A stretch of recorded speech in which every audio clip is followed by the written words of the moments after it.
química, tal como toda a ciência em geral, pode ser usada para múltiplos fins. Pelas palavras, Hank Green é um martelo. Serve para construir coisas e serve para as destruir. A destruição já se tornou tão banal que já é tomada como uma constante. Aliás, é para este fim que grande parte do progresso humano se originou, na destruição. A ciência que está por trás dela foi depois então adaptada para a construção de coisas. Este é um facto da vida e da experiência humana. A realidade da ciência na guerra às vezes parece estar no esquecimento, ou simplesmente não se sabe o quão extensiva e sombria esta realmente é. Irei focar-me aqui na química. Será impossível conseguir mencionar todas as aplicações de substâncias químicas em guerra, mas acho que se deve fazer menções honradas. Falarei em algumas invenções que conseguiram mudar drasticamente como a guerra é feita, que pela sua destruição tiveram um enorme impacto na maneira com que o homem se percepciona, invenções que salvaram impérios e que para sempre ficaram na memória da humanidade. Falarei nos primórdios da sua aplicação e falarei de como a química está presente nos dias de hoje em guerra.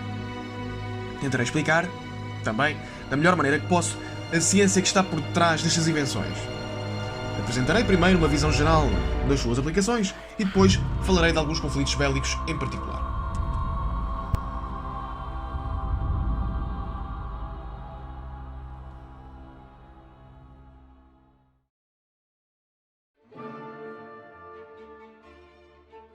Começarei com o que possivelmente será uma das primeiras aplicações de substâncias químicas em guerra: a utilização de veneno, com especial destaque para setas envenenadas.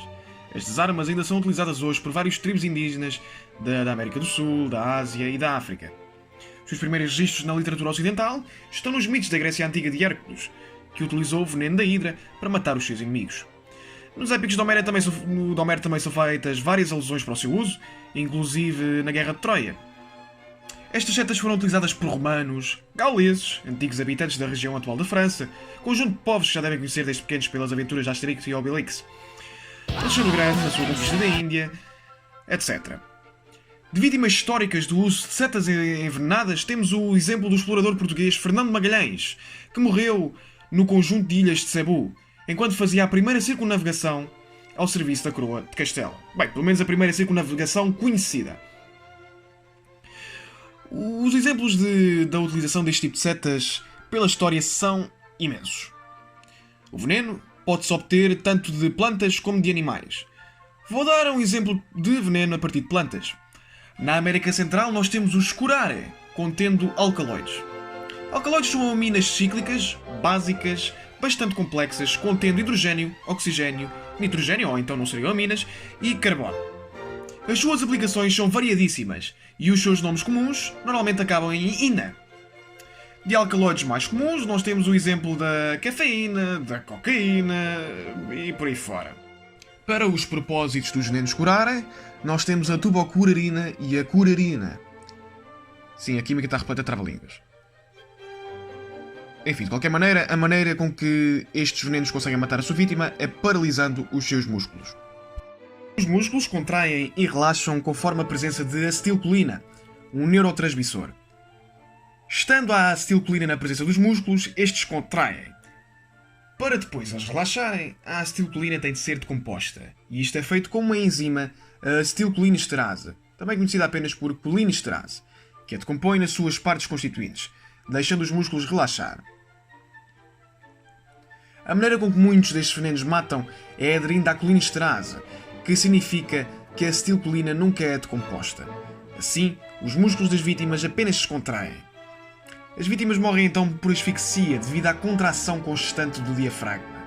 Curiosamente, o coração ainda pode ficar a bater durante algum tempo, mesmo estando o sistema respiratório paralisado. É uma morte lenta e horrível, estando as vítimas conscientes, embora paralisadas e impossibilitadas de falar. Além da asfixia em si, as dores musculares são insuportáveis, devido à constante contração. Muitos outros compostos químicos matam as suas vítimas de um modo semelhante, tal como o gás sarin, do qual falarei adiante quando estiver a falar da guerra química por si dita.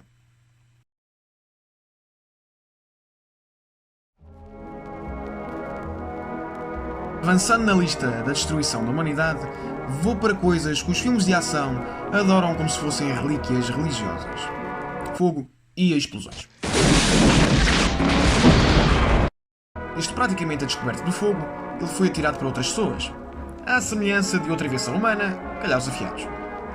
Variadas misturas de vários componentes químicos a arder, como compostos de arsénio e enxofre, foram atiradas ora de arcos, ora de catapultas, colocadas em aves domésticas capturadas para atear fogo nas casas onde tinham os seus ninhos.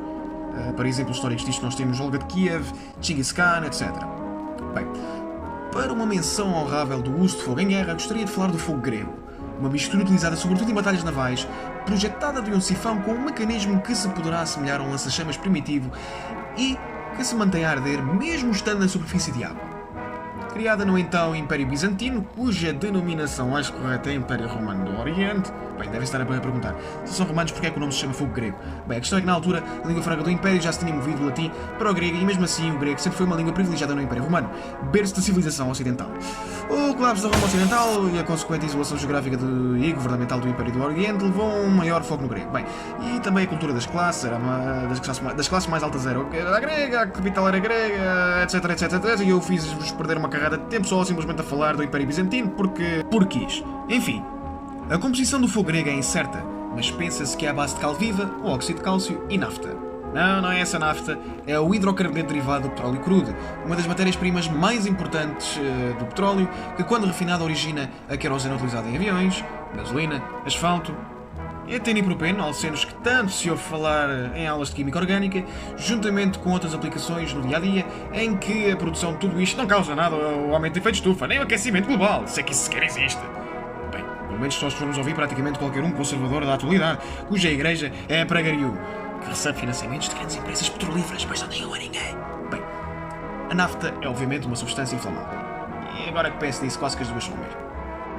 O fogo grego é premiado com a defesa do Império, não de uma, mas de duas invasões árabes, mas infelizmente não conseguiu defender o Império da invasão otomana. F para a Fênix Púrpura. No que diz respeito às explosões, não posso esquecer de mencionar a invenção da pólvora. Hilariamente, na busca da vida imortal, os alquimistas na China decidiram misturar carvão vegetal com mel, enxofre e nitrato de potássio, conhecido coloquialmente como salitre. E com isto, resultaram caras queimadas e uma casa ardida.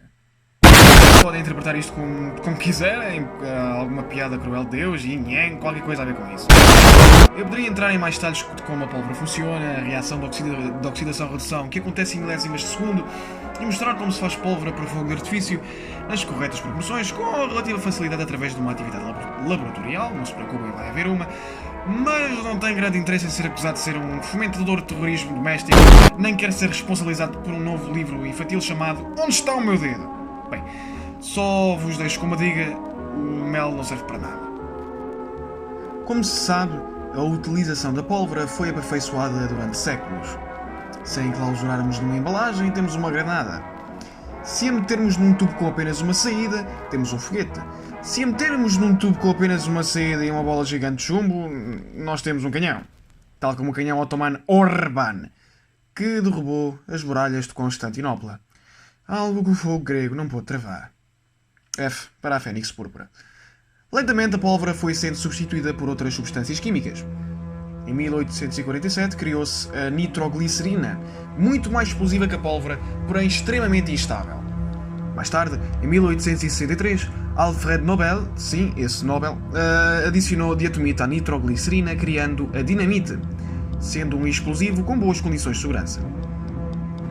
No mesmo ano foi inventado o trinitrotolueno, mais conhecido por TNT, pelo químico alemão Julius Wilhelm.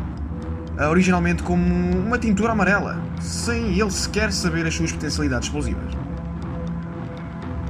Existem vastas definições e critérios para a classificação de explosivos, mas quero dar importância para a distinção entre explosivos primários, ou iniciadores, ou baixos explosivos, e explosivos secundários ou altos explosivos.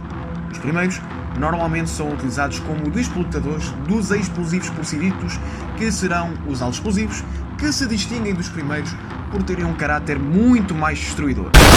No canhão, poderá ser usado um explosivo primário, no que é chamado de espoleta, que lançará o projétil com o alto explosivo para o seu alvo.